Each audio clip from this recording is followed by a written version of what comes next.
নাই যার অখণ্ড আদর্শ, সেই মহান ব্যক্তিত্বকে আমি প্রণাম জানাচ্ছি আমাদের যুগলদাকে। এখন আমাদের প্রশ্ন হলো, আমি এটা যেহেতু সাংগঠনিক মিটিং আমি সেটা একটু অন্যভাবেই বলি। আমি আজকে এত দূর থেকে আপনাদের এখানে মা বোনদের দেখে আমি খুব খুশি হয়েছি। হ্যাঁ, এখানে ভগ্নীদেরই অধিকাংশ বিশেষ উপস্থিতি এবং অত্যন্ত আমি অভিভূত হয়েছি এই জিনিসটা দেখে, যে আজকে আমিও তো একটা হাউসওয়াইফ, আমারও একটা ছেলে আছে যার বয়স হচ্ছে 6-এ পড়ে, মেয়ে আছে বড়। আমি সব কিছু ফেলে আজকে দাদার সাথে সাথে ঘুরছি কেন? তার আমি আমার ব্যক্তিগত একটা ছোট্ট অভিজ্ঞতা দিয়ে বলছি। আমি আমাদের গুরুধাম আমাদের খুব কাছে, আমি ব্যারাকপুরে থাকি, গুরুধাম আমার খুব কাছে। সেই গুরুধামে আমি কিন্তু জানি না আমি কাজ করতাম, এখন নিষ্ঠ কিনা আমি জানি না, নিশ্চয়ই আমার নিষ্ঠার অভাব ছিল, না হলে সেখান থেকে এত অপমানিত হলাম বা যাই হোক দুর্ব্যবহার পেলাম কিনা। আত্মসমালোচনাই সবচেয়ে বড় কথা। অখণ্ডদের আমি আত্মসমালোচনাই করি, তাদের কোনো কথা বলছি না।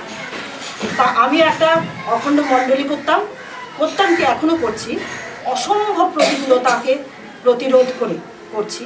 সেখানে আমাদের মণ্ডলীটা বেশ খুব সুন্দর চলছিল। আমাদের মণ্ডলীটা সেখানে আমাদের পাশে রয়েছে পলতা অখণ্ড মণ্ডলীর দাদা মৃণালদার ত্রিপুর দাদা, অসম্ভব ভালো সংগঠন উনি।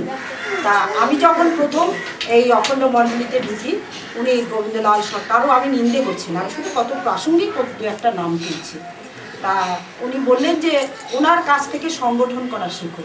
আমার ছোটোবেলার থেকেই যারা খুব ভালো তাদের সান্নিধ্যে আসা আমার খুব আকাঙ্ক্ষা।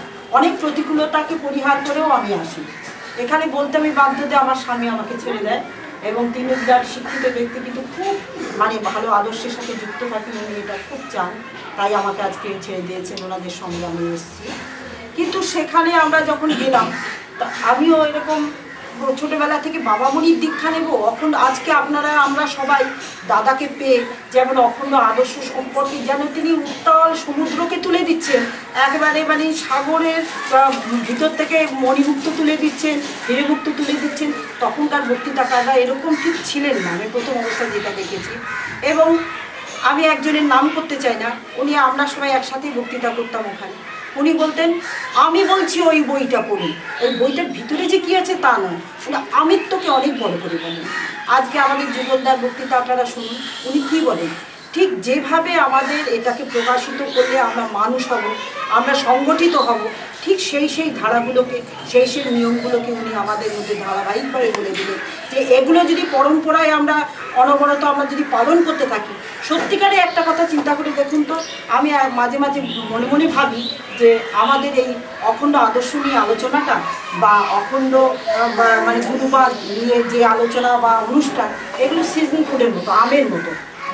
যেমন গ্রীষ্মকালে আমরা আম খাই, তেমনি যে ডিসেম্বর মাস পরে, পৌষ মাস পরে বিভিন্ন জায়গায় আমরা শুনি। আমাদেরও ঘরে কিন্তু সকলেরই প্রায় ঘরে দেখবেন অখণ্ড সংগীতা আছে। আমরা কিন্তু উল্টে ঠিক পড়িও না, আর ভাবার তো কি আমরা জানতেও চাই না। আজকে এই কতক্ষণ সময়ের মধ্যে আমাদের শ্রদ্ধেয় দাদা, যার সাগরের মতো জ্ঞান, উনি যেভাবে অখণ্ড আদর্শের ধারক বাহক হয়ে do what I say don't do what I do তা নয়, উনি যা বলেন তাই করেন। মন্ত্রীদের ঠিক উল্টো ভাবটা ওনার ভিতরে। উনি যেভাবে আমাদের বললেন যে প্রথমে আমাদের অখণ্ড দীক্ষা গ্রহণ করার পরে আমাদের 4 বেলা উপাসনা করতে হবে। 4 বেলা উপাসনা করতে যখনই আমি একটা দেব বিগ্রহের সামনে মাথা নত করবো, তখনই আমার মনে যে অশুদ্ধ বোধটা আছে, একটা বিগ্রহের সামনে এলে আমার সেই অশুদ্ধ বোধটা কি আপসে কিন্তু নত হয়ে যাবে। তখন কিন্তু একজনকে শ্রদ্ধা করতে করতে শ্রদ্ধার একটা যে অভ্যাস, সেটা গুরুজনদের মধ্যেও বর্তাবে। এইভাবে আমরা যখন আস্তে আস্তে আমাদের ছেলে মেয়েকে আমরা অখণ্ড সংহিতা পড়বো, প্রতি ছত্রে ছত্রে অহিত পারত্রিক সমস্ত সুন্দর সুন্দর জ্ঞানের কথা যেখানে আছে, পড়তে পড়তে আজকে দেখেন একটা আজকাল বয়স্করা, আমার বাড়ির সামনে একজন বয়স্ক মহিলা আছে, সারাদিন হিন্দি গান গায়। কেন সারাক্ষণই কেবল মাইক বাজছে আর হিন্দি গানে আমাদের কান দুটা ঝালাপালা হয়ে যাচ্ছে। ঠিক অনুরূপভাবে আমরা যদি ভালো কথা শুনি, ভালো কথা শোনার অত্যন্ত দরকার আছে। এই যে দাদা আজকে যে কতক্ষণ আমাদের ভালো কথা পরিবেশন করলেন, দেখবেন আমাদের মননে এই জিনিসটা কিন্তু গেঁথে গেছে।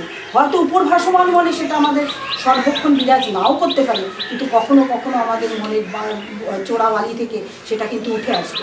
এইভাবে শুনতে শুনতে কিন্তু আমরা আস্তে আস্তে ভালো হতে থাকবো। আজকে এত দূর থেকে আমরা ছুটে, আমি আমাদের মৃণালদা আমরা ছুটে আসছি কেন, ওনার সঙ্গে সঙ্গে এত আমাদের সমস্ত কিছু পরিত্যাগ করে ছুটে আসছি কেন, সৎসঙ্গ আমাদের খুব প্রয়োজন। যে কথাটা বলছিলাম যে গুরু সঙ্গে, ওখানে থেকে আমি এটাই বুঝেছি তারা বোধহয় তারা কেউ আধ্যাত্মিকতার সাথে যুক্ত নন। বড় পরিচয় উনি অখণ্ড সন্তান, এবং এত সুন্দরভাবে আমাদের সাথে মেশেন এবং এত সুন্দরভাবে আমাদের অখণ্ড পথ দেখাচ্ছেন, এটা আর কিছুই না। আমাদের মা বোনেদেরই বলুন বা আমাদেরই বলুন, আমাদের সকলের মনে যে একটা ঐকান্তিক আকুতি ছিল যে আমরা সদ্গুরুকে পেয়ে সৎ পথে আমরা এগিয়ে যাব, এই আকুতিটা আমাদের পরম ব্রহ্ম আমাদের বাবামণি তিনি শুনতে পেয়েছেন। উনি ওপারে থাকুক বা এপারে থাকুক, আমাদের কথা হলো ওপার এপার কোনো ব্যাপার নয়। আমরা মনের ভালোবাসা দিয়ে, আমাদের মনে শ্রদ্ধা দিয়ে ওপার এপারে সেই দেওয়ালটুকুকে আমরা ধীরে ধীরে অচিরেই পারি, এবং অচিরে পারি এবং পাচ্ছি, সেটা আজকে আপনাদের উপস্থিতিতেই পরিষ্কার হয়ে যাচ্ছে। এবং এভাবে করে আসেন, আমরা নিশ্চয়ই আরও অনেকটা পথে এগিয়ে যেতে পারবো। এবং এই প্রত্যাশায় আমরা পরম ব্রহ্মের পাদপদ্মে রেখে এবং আমাদের প্রাণপ্রিয় শ্রী শ্রীমৎ স্বামী স্বরূপানন্দের চরণে এই আকুতি রেখে আমি আমার বক্তব্য শেষ করছি।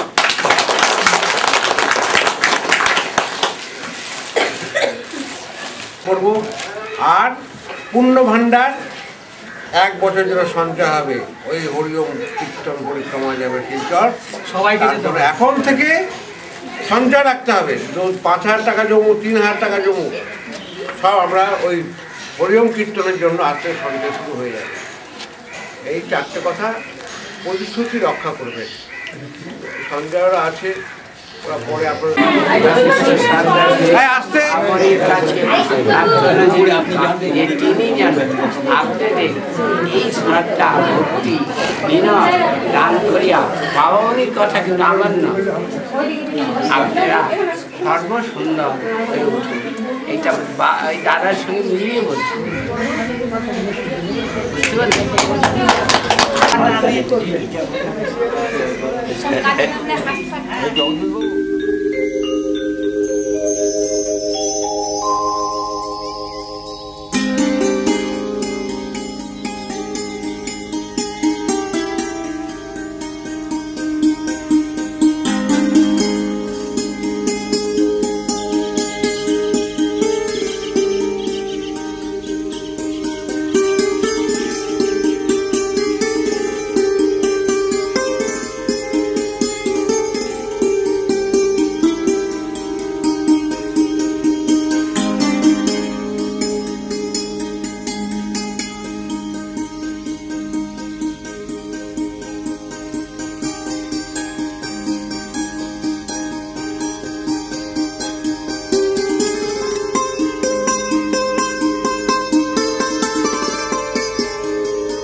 সংগঠনের কাছ থেকে দুঃখ প্রকাশ করে দিচ্ছি।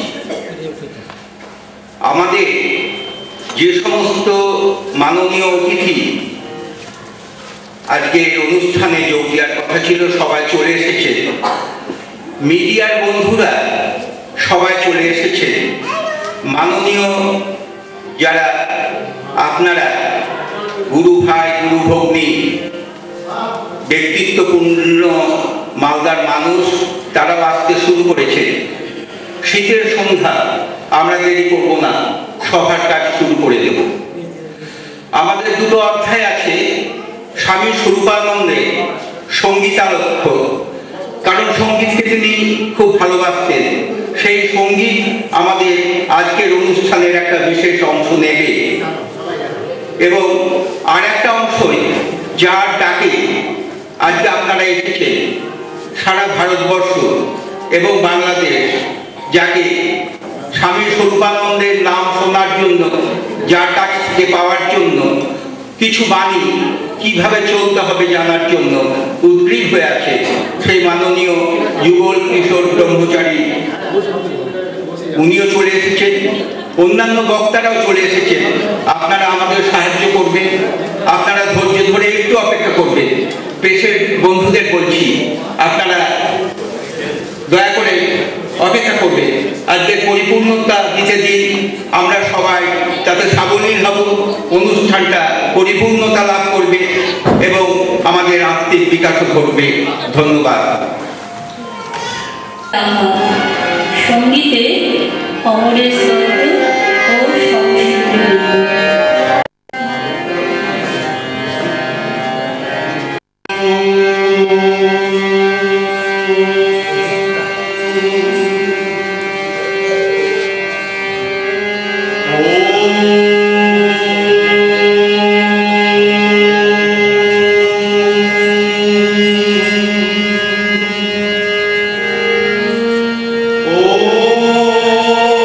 Oh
বরণ করে নেব।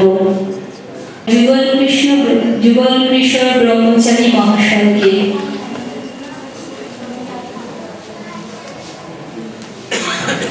সভার প্রধান অতিথি অনন্যা বক্তা শ্রীমতী গোপাপাল চৌধুরী মহাশয়কে আমন্ত্রণ জানাচ্ছি। আমন্ত্রণ জানাই সর্বভারতীয় পুরসভার চেয়ারম্যান মাননীয় বিশ্বনাথ গুহ মহাশয়কে অনুরোধ করছি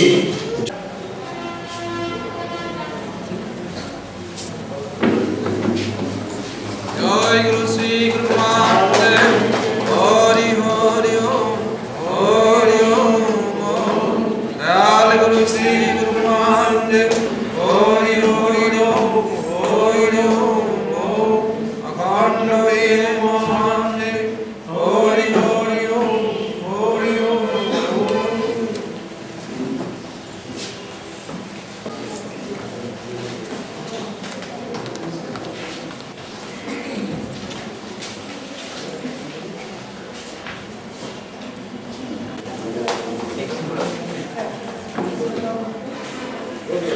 শ্রী মৃণাল কান্তি ঘোষ মহাশয়কে বরণ করে নিয়েছে ভবানী মিত্র।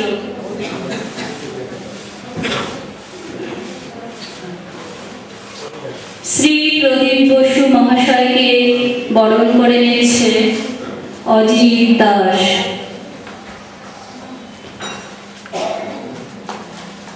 স্বরূপানন্দ পরমহংসদেবের প্রতিচিত্রে পুষ্পার্ঘ্য